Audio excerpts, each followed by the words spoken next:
आपका नाम? मेरा नाम मनोज वर्मा है, मैं लखीमपुर का रहने वाला हूँ।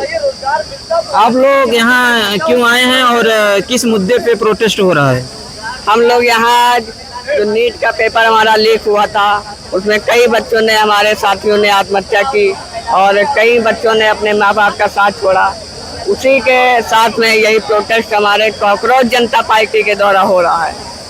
तो आप लोग तो अभी काफी छोटे हैं उम्र में, तो आप लोग को क्यों आना पड़ा? हमें आना इसलिए पड़ा क्योंकि हमारा भी आने वाला भविष्य है, और अगर यही सरकार हमारी भारतीय जनता पार्टी की रही और कॉकरोच जनता पार्टी के समर्थन में, यहाँ पर आप देख लीजिए, सपा हो चाहे बसपा हो चाहे भाजपा ही क्यों ना हो, सारी पार्टी के लोग और बच्चे और उनके माता पिता सहित यहाँ मौजूद हैं। तो क्या लग रहा है कि आपके इस प्रोटेस्ट से सरकार झुक जाएगी, आपकी मांगे पूरी होंगी कि नहीं? अब ये तो सरकार में जो बैठे हैं ये उनका मैं क्या बताऊं। अब हम लोगों का प्रोटेस्ट तो जारी है और जारी रहेगा, और हमारी पार्टी के द्वारा भी कई नौजवान साथी और हमारे साथी सारे लोग यहाँ मौजूद हैं। अच्छा, भाजपा सरकार में ही पेपर लीक क्यों ज्यादा होता है? अब भाजपा सरकार में जब से भाजपा सरकार बनी है 30 पेपर और इधर के 3 पेपर लीक हुए हैं, और अभी हाल ही में हमारा नीट का पेपर लीक हुआ था, तो इसमें कई बच्चों ने आत्महत्या की। हमारा जो अधिकारी कर्मचारी है वो ये बोल रहा है कि जो पेपर लीक होता है उसके माता पिता बोल रहे हैं, उनको बताया जाता है माता पिता को कि मतलब उनके माता पिता को ये बताया जा रहा है कि अब आपके बच्चे को समझाइए और मीडिया को ना बताइए कि नीट की वजह से उसने आत्महत्या की है या जहर खाया है या कुछ किया। ठीक है, धन्यवाद। दोस्तों, हमारे बीच गणेश भी इस प्रोटेस्ट में शामिल हुए हैं, और आइए इनसे बात करते हैं कि गणेश को क्यों आना पड़ा इस प्रोटेस्ट में और इनकी मांग क्या है। आप लोग क्यों आए हैं? देखिए, पहले तो मैं यहाँ पर आपका बहुत बहुत धन्यवाद करना चाहता हूँ कि आपने जो है मुझसे जो ये कह सकते हैं कि सही सवाल जो आपने पूछा, और जो है यही जो है हर पत्रकार को पूछना भी चाहिए।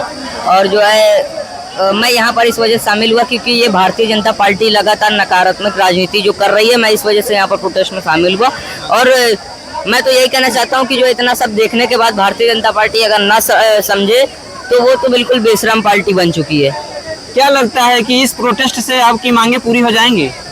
देखिए, हम लोग जो है मांगे तो अपनी जो मांगे कर रहे हैं, बाकी जो यहाँ पर जो लोग आए वो अपनी जो है मांगे रख रहे हैं। अब भारतीय जनता पार्टी अगर उसको इनकार कर दे इन मांगों को, तो जो है वो बेशरम जनता पार्टी है। अच्छा गणेश जी, ये बताइए कि सिर्फ भाजपा सरकार में ही इतने पेपर लीक क्यों होते हैं? क्योंकि भारतीय जनता पार्टी की तो आदत है करप्शन करना, वो घोटाला करती है, उनको सिर्फ पैसा कमाना, और बाकी उनको जनता का जो है मतलब जो दिक्कत है वो तो दिखती नहीं है। बिल्कुल। इस सरकार के अलावा क्या किसी और सरकार में भी इतना पेपर लीक हुआ था या इतने प्रोटेस्ट हुए थे? आप पत्रकार हैं, आप किस बात के पत्रकार हैं? आप जवाब दीजिए। आप जो है रिपोर्ट उठा के नहीं देखते हैं क्या? आप रिपोर्ट उठा के देखिए ना, इनकी गवर्नमेंट में कितने आप एनसीआरपी की रिपोर्ट उठा के देखिए, इनके सरकार में कितनी जो है महिलाओं का शोषण हुआ है, कितने बलात्कार हुए हैं, कितनी गुंडागर्दी हुई है इनकी गवर्नमेंट में, लगातार पेपर लीक हो रहे हैं। आप रिपोर्टिंग करते हैं, आप थोड़ा वो फाइल देखा करिए कि मतलब कि कितने जो है इनके गवर्नमेंट में कितना करप्शन हो रहा है। यही लखनऊ में देख लीजिए, माननीय योगी आदित्यनाथ जी ग्रीन कॉरिडोर बनाए, कितना बड़ा घोटाला करा, उसमें इतना बड़ा गड्ढा हो गया, 200 करोड़ उसमें लगाए और 200 करोड़ में इतना बड़ा घोटाला हो गया कि जो उसमें 3-4 स्कॉर्पियो दस सकती थी। ये घोटाला करप्शन नहीं है तो क्या इसको कह सकते हैं? जब डबल इंजन की सरकार है तो घोटाला क्यों हो रहा है? एक आध इंजन तो काम आना चाहिए। इंजन में इनके जंग लग चुका है, अब इनका इंजन सिर्फ गरीबों पे चलेगा, बस ये गरीबों पे अपना इंजन चलाते हैं और कहीं नहीं चलाते हैं। बिल्कुल सभी परेशान है, माँ बाप तक जान रहे हैं कि बच्चे पेपर देते और लीक पेपर दे रहे हैं, लीक कोई जैसे पेपर लीक हो रहे हैं, देश में कैसे आगे ये शिक्षा और रोजगार पे कैसे बात की जाएगी? कौन बात करेगा? शिक्षा मंत्री कमजोर है यहाँ का। गलती भी नहीं स्वीकार करो, आप कह रहे हो कि एक बार भी, और ये लेखपाल कितने 99 एग्जाम सुनने में आ रहे हैं लीक हो चुके हैं, तो ये बहुत ही दुखद बातें हैं। बच्चों का भविष्य की बात है। 5 साल में एक बार जॉब आती है, वो भी लीक हो जाती है, फिर 5 साल वेट करता है और उनके सपने टूटते, क्या किया जाए बताइए? क्या लगता है इस प्रोटेस्ट से आपकी मांगे पूरी हो जाएंगी? मांगे तो देखिए, सरकार चाहेगी तो मांगे पूरी कर लेगी, नहीं चाहेगी तो नहीं करेगी। ये बहुत ही शांतिपूर्वक हमारे लोग की डबल इंजन की सरकार में इतना दिक्कतें क्यों आ रही हैं? डबल इंजन कहने की बात है, किसी क्या है डबल इंजन? आपको कुछ लग रहा है? कोई फायदा नहीं डबल इंजन का। क्या लगता है इतना हजारों की संख्या में भीड़ है। इस प्रोटेस्ट से क्या लगता है कि इस्तीफा मिल जाएगा आपको? आपको क्या लग रहा है? मुश्किल ही है, इस्तीफा तो नहीं देंगे। अगर वो उनका अपना वैचारिक होगा कि आपस में नहीं बन नहीं होगी तो भले बदल दे, लेकिन ये हम लोगों से नहीं बदलते हैं।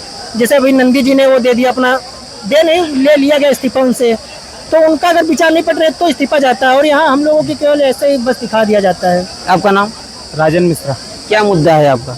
देखिए, शिक्षा व्यवस्था जो है उसमें बहुत सारी धांधलियाँ चल रही हैं। इतने पेपर लीक हो चुके हैं। पिछला अगर हम लगातार उठाएं तो 6 पेपर हो चुका है।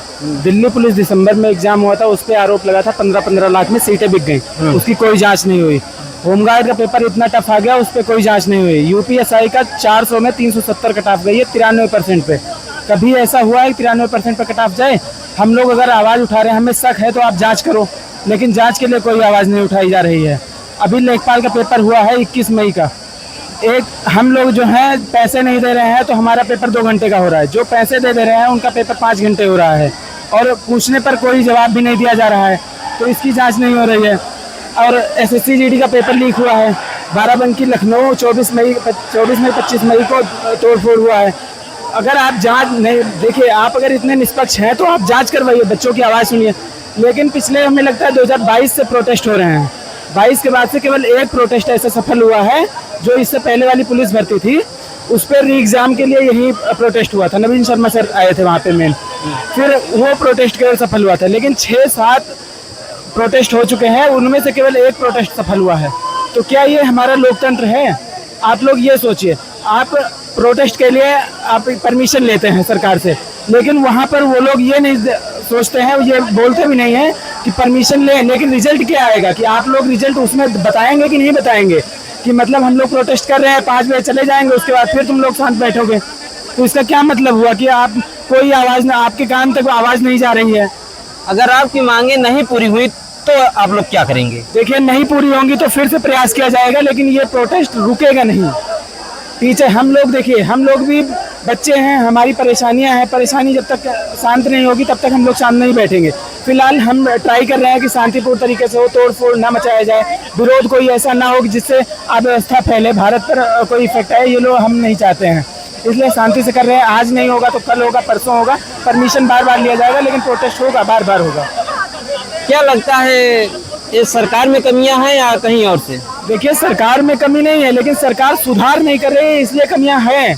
देखिए, कोई व्यक्ति होता है, उससे गलतियां होती हैं, मैं मानता हूँ सरकार से भी गलतियां होती हैं, लेकिन आप यहाँ सबसे जो शिक्षक हैं, सबसे ज़्यादा मतलब बुद्धिमान माने जाते हैं, आप उनसे सलाह लीजिए, उनसे कोऑर्डिनेट कीजिए कि क्या आपकी मतलब क्या कैसे सुधार हो सकता है, लेकिन आप कोऑर्डिनेट करना चाहते नहीं हैं। इससे आप गलतियां सुधार करने का प्रयास कर नहीं रहे हैं। मैं तो कहता हूं, अगर आपको सुधार करना है तो करो, नहीं तो हम लोग इस्तीफे की मांग कर रहे हैं, इस्तीफा दो।